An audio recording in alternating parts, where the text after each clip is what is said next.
কল্পনা করুন এক স্যাঁতসেঁতে সকালে বৃষ্টির শব্দে আপনার ঘুম ভাঙল। ঘড়ির দিকে তাকিয়ে দেখলেন অফিসে যাওয়ার সময় পার হয়ে গেছে। আপনি তাড়াহুড়ো করে বিছানা থেকে ওঠার চেষ্টা করলেন, কিন্তু পারলেন না। দেখলেন আপনার চেনা শরীরটা আর চেনা নেই। তা রূপান্তরিত হয়েছে এক বিশাল, শক্ত, খোলসযুক্ত এবং বীভৎস উবড়ে পোকা। আপনার অসংখ্য ছোট ছোট পা শূন্যে কিলবিল করছে, অথচ আপনার মাথার উপর প্রথম যে চিন্তাটা উদয় হলো তা হলো, ইস, আজ তো অফিসে লেট হয়ে গেল। বস যে কি ভাববেন। ফ্রান্স কাফকার কালজয়ী উপন্যাসিকা দ্য মেটামরফোসিস ঠিক এই অবাস্তব, অদ্ভুত এবং চরম ধাক্কা দেওয়া দৃষ্টি দিয়েই শুরু হয়। প্রথম দেখায় এটি একটি আজগুবি কল্পকাহিনী হলেও ধীরালয়ের গভীরে প্রবেশ করলে বোঝা যায় এটি আসলে আমাদের যান্ত্রিক জীবন, লোনলিনেস, মানসিক বিচ্ছিন্নতা এবং শর্ত সাপেক্ষ ভালোবাসার এক করুণ উপাখ্যান।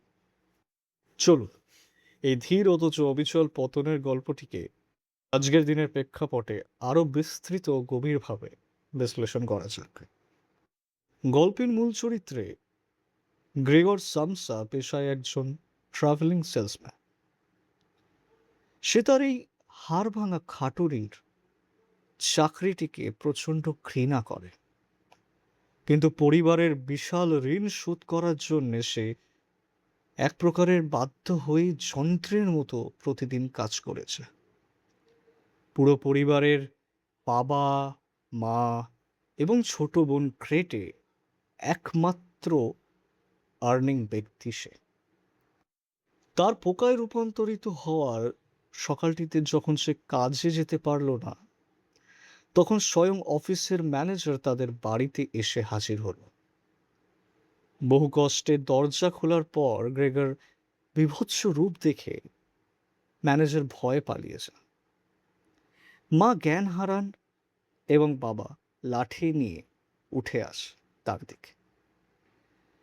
এখান থেকেই শুরু হয় গ্রেগরের এক ধীর, মর্মান্তিক পতন। শুরুর দিকে তার আদরের বোন আদরের বোন ক্রেটে তার কিছুটা যত্নবান। সে তার খাবার দিয়ে আসে, ঘর পরিষ্কার করে, কিন্তু গ্রেগর বুঝতে পারে তার এই নতুন রূপ পরিবারের সবার কাছে চরম আতঙ্কের। সে তাই নিজের ঘরেও সোফার নিচে লুকিয়ে থাকে, যাতে কেউ তাকে দেখে কষ্ট না পায়। সময়ের সাথে সাথে পরিস্থিতি বদলাতে থাকে। পরিবারটি বুঝতে পারে যে গ্রেগর আর উপার্জন করতে পারবে না, ফলে তাদের নিজেদেরই কাজে নামতে হবে। যে গ্রেগর একদিন পরিবারের একমাত্র ভরসা ছিল, সময়ের পরিক্রমায় সে পরিণত হয় একটি বোঝা বা আপদে। বাবা একদিন রাগের মাথায় তাকে লক্ষ্য করে আপেল ছুঁড়ে মারলেন, যার একটি গ্রেগরের পিঠে বিঁধে যায় এবং পচতে শুরু করে।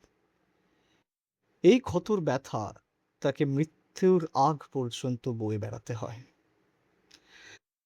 গল্পের চূড়ান্ত মর্মান্তিক মুহূর্তটিতে যখন পরিবারে কিছুটা ভাড়াটে আসে, একদিন গ্রেটে তাদের সামনে বেহালা বাজাচ্ছিল।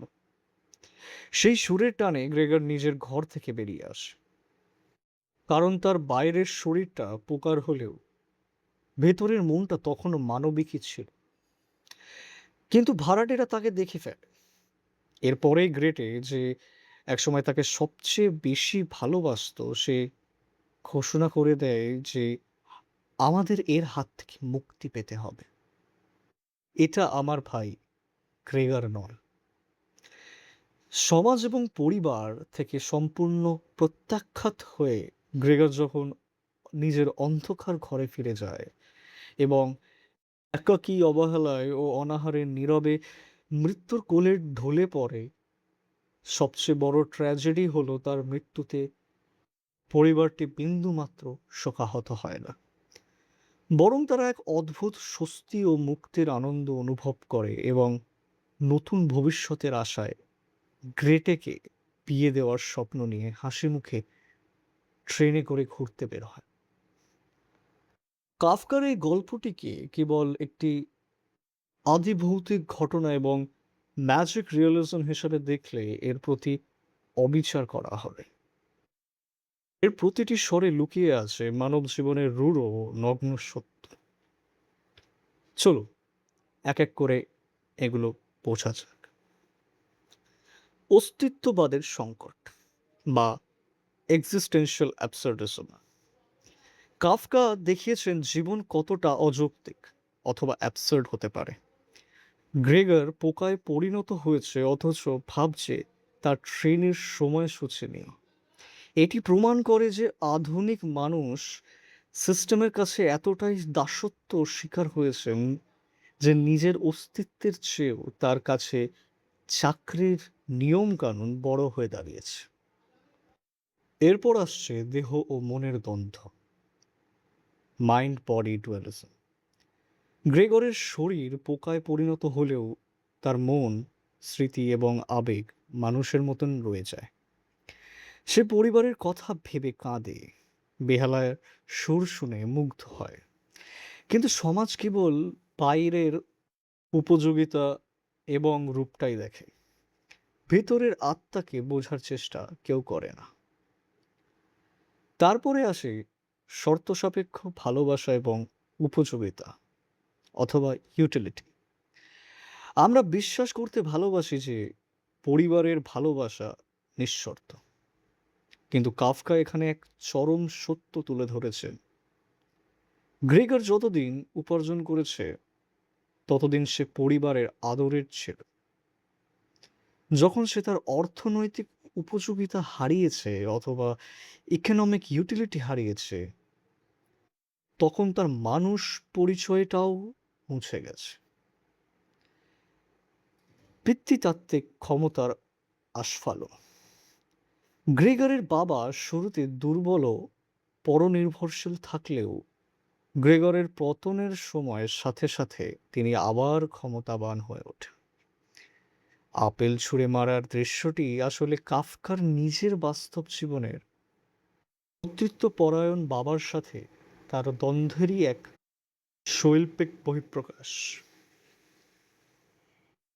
আজকের আধুনিক পুঁজিবাদী ও প্রযুক্তি নির্ভর জীবনে দ্য মেটামরফোসিস আগের চেয়েও অনেক বেশি প্রাসঙ্গিক। উদাহরণ হিসেবে বলা যায় মানসিক অবসাদ বা ডিপ্রেশন। আপনি যখন চরম ডিপ্রেশনে ভোগেন তখন আপনার নিজেকে মূল্যহীন, কুৎসিত এবং সমাজের অযোগ্য মনে হতে লাগে। গ্রেগর পোকায় রূপান্তরিত হওয়া আসলে তীব্র মানসিক অবসাদে আক্রান্ত একজন মানুষের নিজের পৃথিবী থেকে গুটিয়ে নেওয়ারই এক নিখুঁত রূপক।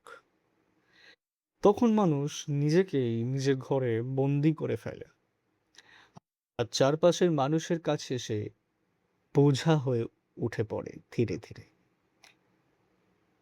দ্বিতীয়ত, বেকারত্ব। আমাদের আশেপাশে তাকালেই দেখবেন যখন কোনো সুস্থ সবল মানুষ হঠাৎ পক্ষাঘাতগ্রস্ত হয়ে পড়ে বা দীর্ঘদিন বেকার থাকে, তখন সমাজ এমনকি মাঝে মাঝে নিজের পরিবারও কিভাবে ধীরে ধীরে তার থেকে মুখ ফিরিয়ে নেয়। কর্পোরেট বার্নআউট এবং ডিসপোজেবল ওয়ার্কফোর্স। কর্পোরেট জীবনে মাসের পর মাস একটানা কাজ করতে করতে যখন মানুষের বার্ন আউট ফিল হয়, তখন সে নিজেকে গ্রেগারের মতোই যন্ত্র মনে করতে থাকে, এক ক্ষুদ্র মূল্যহীন কীট ভাবতে শুরু করে।